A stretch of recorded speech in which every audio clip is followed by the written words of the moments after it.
Okay, so morning guys. Update sa ating Galaxy Max F1. 60 days ngayon. Thank you Lord. 10th harvest. So estimate natin. Ayan, shout out kay Anthony Duterte. Bumalik na si Duterte guys. Ayan ang mukha oh. Talag baliag ako. Ayan. So harvest tayo. So expected natin sana makaabot ng 500 kilos. Thank you Lord. So dito natapos na paghakot. Dito na lang sa kabila konti. So 500 kilos maximum na yan guys.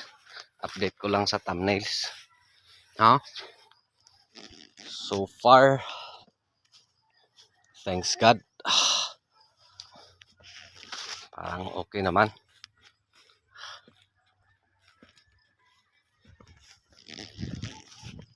So dito na lang yung hahakutin. Wala na ubos check. Wala na dire. Napa doon si Inchik.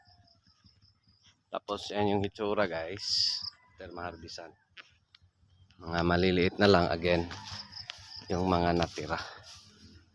Then later also part sa routines, magpakain. Every after harvest magpakain. So sa atin 3 times tayo mag-harvest. So ang pagpapakain din natin guys is 3 times. So update, last week nakakuha tayo ng 980 plus kilos. 3 harbisan.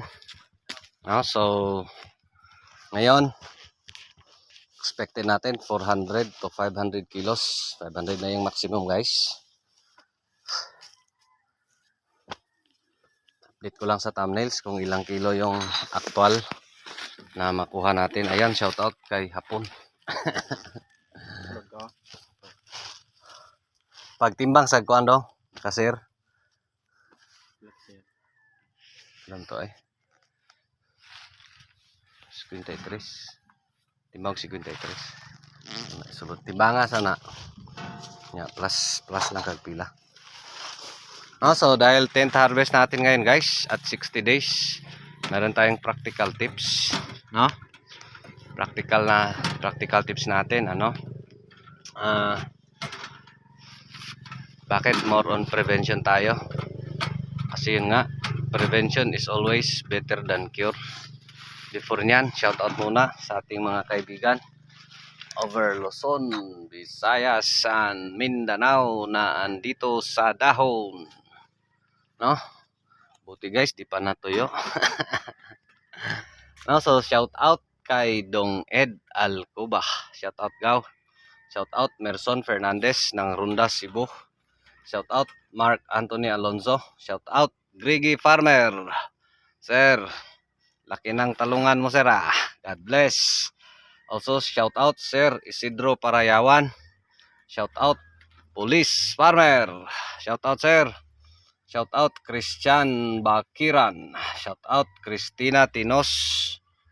Ma'am, again, dito sa atin, when it comes to capital, yan yung budget natin, 90,000 to 100,000 per 1,000 kapuno. Para makita natin yung details, magawa din ako ng video based sa request nyo. Thank you po. Also, shout out Arwin Villanueva. Shout out LGL Barok TV. Shout out Tikong TV alias Chison Clamutsa. Shout out Insakto TV. Also shout out John Mark Antalian ng Agusan del Sur. Also shout out Julius Kalalim. Shout out also kay Sir Reggie de la Paz ng San Miguel, Bulacan. Shout out Buddy Buknoy. Also shout out Edwin at Saipan TV ng Saipan, US. Shout out Philam Living Simple in Arizona. Also shout out Arvin Benedicto ng Batangas. Shout out Patrick Jan Velez, shout out. Arman Ares ng Leyte, also shout out. Bob Anthony Angeles. Ano sir, target natin magtalong. Try natin next year. Kung kaya pa ba natin this year, mas okay. Again, papakita natin ulit yung mga process natin sa talong. Hoping sana makatulong. Now also shout out Sir Ricardo Talban. Shout out Sir Idmar Arakap ng Davao. Also shout out Joseph Tancha ng Compostela, Davao. Shout out rin sa lahat nating mga mentors over Luzon, Visayas, and Mindanao. Thank you. Thank you. Now, so, practical tips. Timo sa mudo. Practical tips tayo guys. Bakit importante yung prevention? Bakit more on prevention tayo instead of cure? No? Yan, shout out kay Indiano. So bakit importante yung prevention guys? Again, pinapakita natin dito lahat kung ano mga ginagawa natin, no? Pero based sa mga nakikita kong mga problema sa kahit anong tanim, mahirap maglutas ng problema guys, no? Mahirap yung yun bang tinitreat mo yung problema. The best is prevention, no? So yan yung practical tips natin. Hoping sana makatulong. No, again, dito sa atin ang prevention na ginagamit natin dito sa ampalaya, ang pinaka masaklap na problema dito is yung fungus. No, of course, di naman natin na sinasabi na wala tayo. Meron din tayong mga fungus. Di naman talaga natin kailangang i-perfect guys. Ang importante, minimal lang. No? Ito mga ganito. Old leaves to. Tapos natamaan sa pagpakain. No? Yan, kadalasan sa ilalim. Oh. Tamaan to ng abono. Of course, pag nalalanta, ayan, papasok si fungus. Again, bakit importante yung prevention? Again, uulitin natin, prevention is always better than cure. No? Lalo na dito sa ampalaya. Pinaka-worst na problema is yung fungus. Pag di mo na-prevent, patay-patay talaga yung tanim mo. Lalo na pag wala kang plastic mulch. No? Lalo na madalas yung ulan. So ang mangyari, tigok talaga yung ampalaya mo. Again, uulitin ko, di naman kailangan i-perfect yung pag-manage natin sa ating mga tanim. Again, when it comes to fungus, meron din tayo niyan. No? Another problem dito, of course, yung dito sa ampalaya, yun yung pinaka fungus at saka yung fruit fly. Yung fruit fly, kaya lang yan, carry lang yan ng perfect tayon at yung alika. Depende na sa inyo. No? Yung fungus, paano natin ma-prevent? Yan yung pinaka main issue na nakikita ko, no? Again, ulitin ko, during gabi lang tayo free. No, meron mga nagchat-chat sa atin, pasensya po. Pag sa araw, busy tayo. Of course, during lunchtime, maka-reply tayo. Depende na rin. No?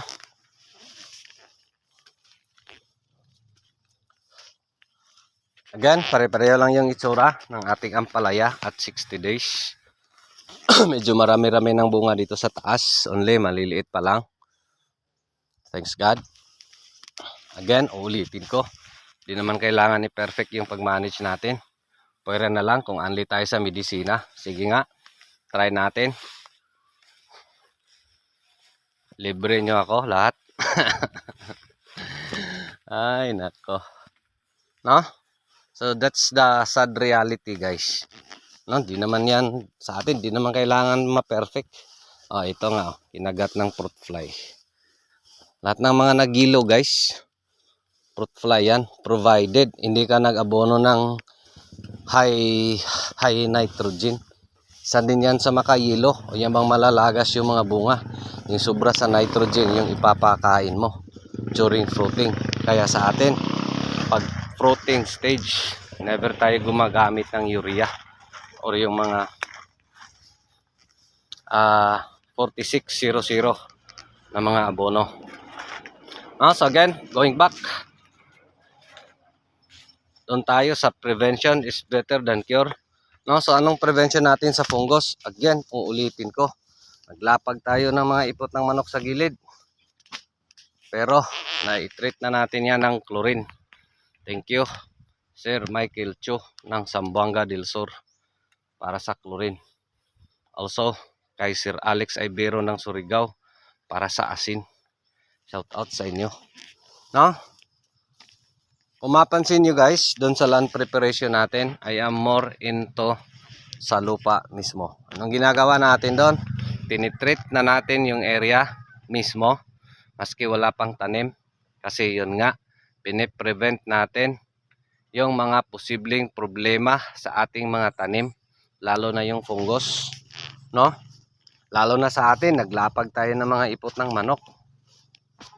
Malaking dagok yung fungus sa ating mga tanim. So mostly, kadalasan, every night, may mga magchat-chat sa atin. Sir, ito na yung ano ko, ang palaya ko. Mostly, fungus. Natitigok yung mga puno, yung wilting also. Kaya na yan ng chlorine guys. Yung wilting sa ampalaya, kahit sa anong tanim. Try nyo yung chlorine. 1/4 kilogram per drum. Yan yung mga prevention natin. Tapos yung soil conditioner natin, gamitan lang natin ng asin. Doon tayo sa minimum 2 kilograms per drum or 160 grams per 16 liter. Yan yung ginagawa natin, in-spray tuwing basal. Plus 20 grams ng chlorine per 16 liter. So yan yung pinag-spray natin sa beds before magtabon ng mulch. Again, papakita natin doon sa bagong land preparation natin paano yun gawin. Of course dito, again, uulitin ko, naglapag tayo ng mga ipot ng manok, nagpahabol, pero so far yung ampalaya natin parang green pa naman, at 60 days. So again, mahirap maglutas ng mga problema, lalo na dito sa ampalaya, kasi mabababa lang yung lifespan ng ating ampalaya.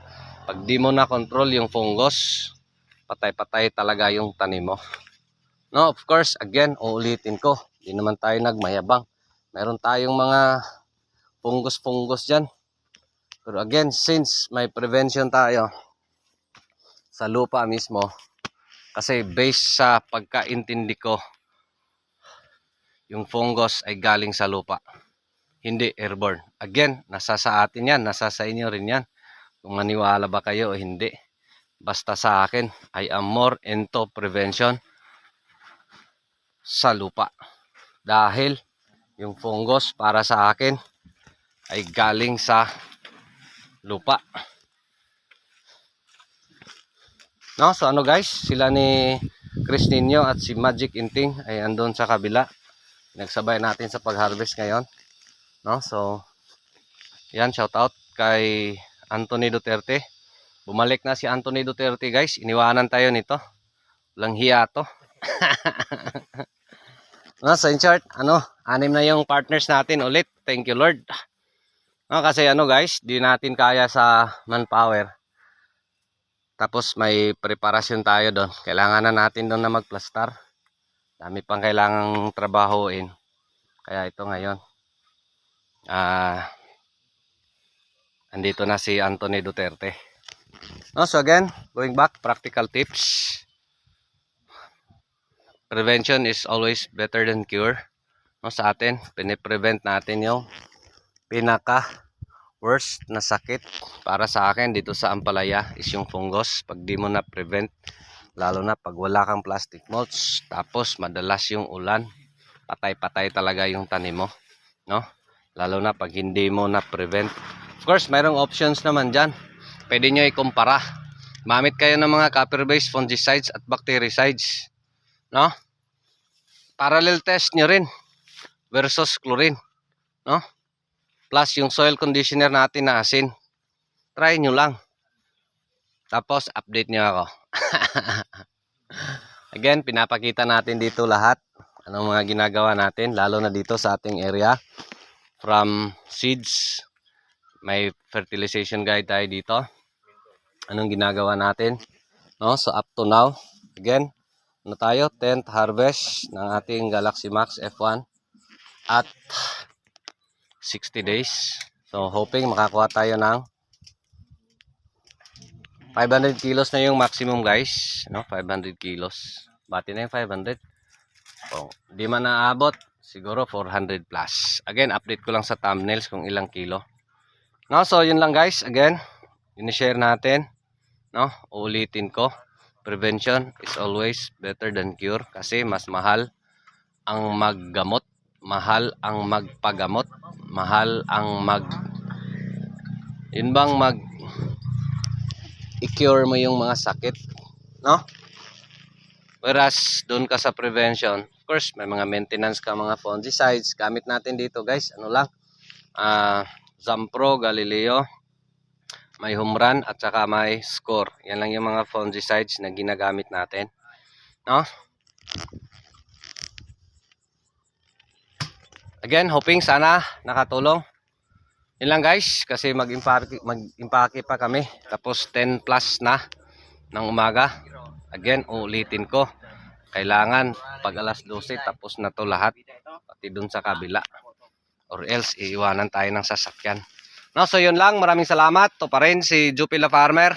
Ang anak ni Matoy. Ang farmer nga gwapo, suhito, ugmay, kahibalo. Apan ay saba kay manuon pa ko. Daghang salamat. And God bless.